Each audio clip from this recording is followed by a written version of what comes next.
Je voudrais revenir sur la question des process parce que c'est quelque chose dont tu as énormément parlé. Déjà à Quattro, tu les as mis en place pour permettre à l'entreprise de tenir même après ton départ. Aujourd'hui aussi à Gozim, c'est quelque chose que tu as mis en place. Donc, est-ce que tu peux nous parler, par exemple, je vais dire, des 5 étapes pour pouvoir mettre en place des process dans une entreprise, que ce soit une start-up ou voilà. Yes, yes. Alors, déjà, je vais revenir sur la question, mais c'est très important pour moi, en fait. Quand je suis venu à Gozim, mon objectif, après 1 an, c'était que l'entreprise n'ait plus besoin de moi pour que les opérations tournent. Donc, nous sommes dans un business, en fait, qui est tripartite. On a les clients, lorsqu'ils lancent une commande, ça fait intervenir les marchands, ça fait intervenir les livreurs, mais aussi, en fait, nous-mêmes à Gozem, en fait, pour suivre, en fait, monitorer, process, en fait, la plupart des commandes où, en fait, les gens ont besoin, en fait, de nos interactions. Et donc, ça complexifie un peu le métier ou éventuellement, en l'absence de process, ce qui se passe, c'est que, par exemple, un livreur allait livrer un client, il a une commande, en fait, de 50 000, il appelle le client ne décroche pas, je vais recevoir un message. Ouais, qu'est-ce qu'on fait? Éventuellement, ou tel marchand, en fait, il a envoyé des plats grillés à un client, qu'est-ce qu'on fait? Ou tu as peut-être un client qui a pris le plat, qui n'a pas payé, machin, et fait, qu'est-ce qu'on fait à chaque fois? Quand ce genre de choses te remontent, à un moment donné, il faut pouvoir en fait les automatiser. Donc, les process en fait servent à ça. Au-delà de l'automatisation, ça permet, lorsqu'on a on fait des choses de façon répétitive, qu'on standardise, ça facilite l'onboarding de nouveaux employés parce que autant les gens me demandaient à chaque fois qu'est-ce qu'il faut faire, autant quand un nouveau collaborateur vient, il faut tout lui réexpliquer encore et encore.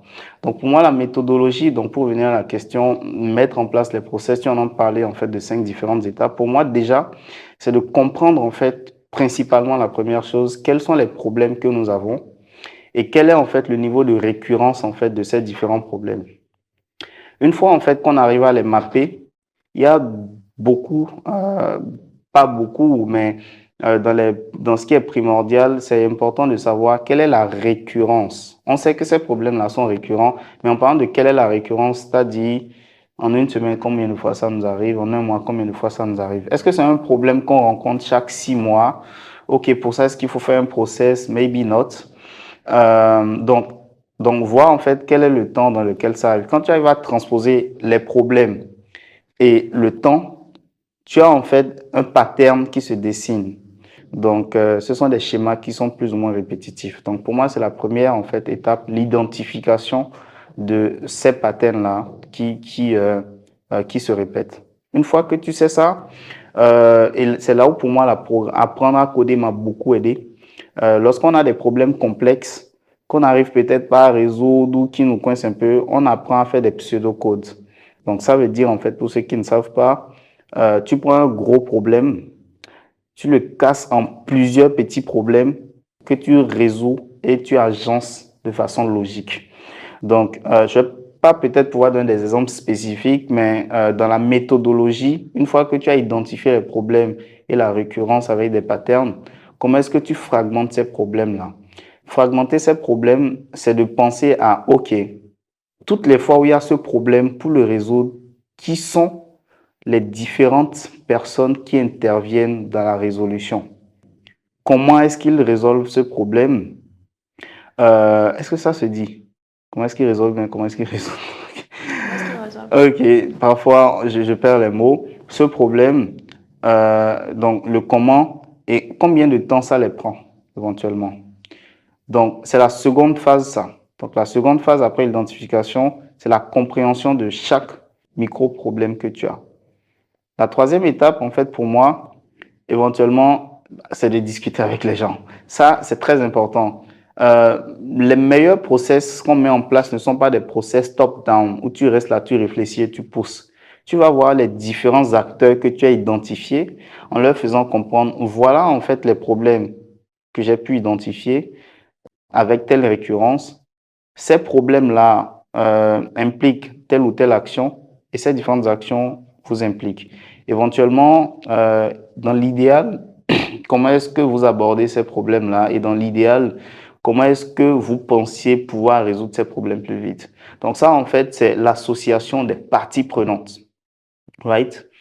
La quatrième étape pour moi, c'est l'agencement en fait de tout dans une sorte de chronologie. Donc, éventuellement, j'ai envie de coudre en fait un habit, right? Donc, bon, je suis un bon béninois, un bomba. J'achète mon pagne. Quand j'achète mon pagne, je n'ai pas envie d'avoir un bomba classique en fait que les tailleurs font. Ok. Est-ce qu'il faut que le tailleur fasse la coupe avant que je ne fasse intervenir en fait mon styliste? Non, c'est peut-être en fait j'ai besoin de mon styliste avant mon tailleur. Mais mon styliste le fait à quel moment le tailleur il commence à coudre ou il faut qu'il s'aille chez le brodeur.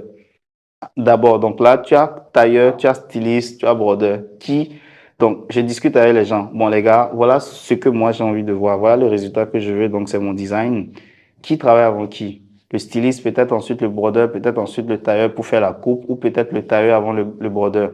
Quand je sais en fait quelle est la chronologie, je vais essayer de comprendre en fait qui fait quoi avant qui pour que je puisse être le plus efficient possible dans le temps ou pour que aussi les autres parties prenantes en fait puissent maximiser le plus sur leur temps. Pour moi, c'est ça la quatrième étape. Donc, après la confrontation des stakeholders, des parties prenantes, c'est agencer de manière chronologique tout ce qu'on a trouvé et en faire un bloc.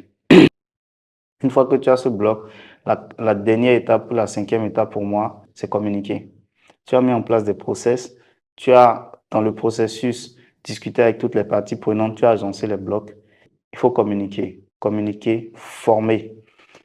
Et ça, en fait, il faut over-communicated, comme on le dit. Il faut plus que communiquer et suivre en fait la mise en œuvre et en exécution de ce process, tout en maintenant en fait dans ta tête que les process, ce n'est pas des choses ad vitam aeternam, c'est des choses qui peuvent et qui vont certainement changer au fur et à mesure que les activités avancent. Donc, laissez-nous un champ de flexibilité, mais aussi comprendre en fait que un process peut échouer en fait. Donc, être en mesure de remettre en cause et de tout reprendre. Donc, pour moi, c'est comme ça que j'aborde généralement les problèmes que je résous au quotidien.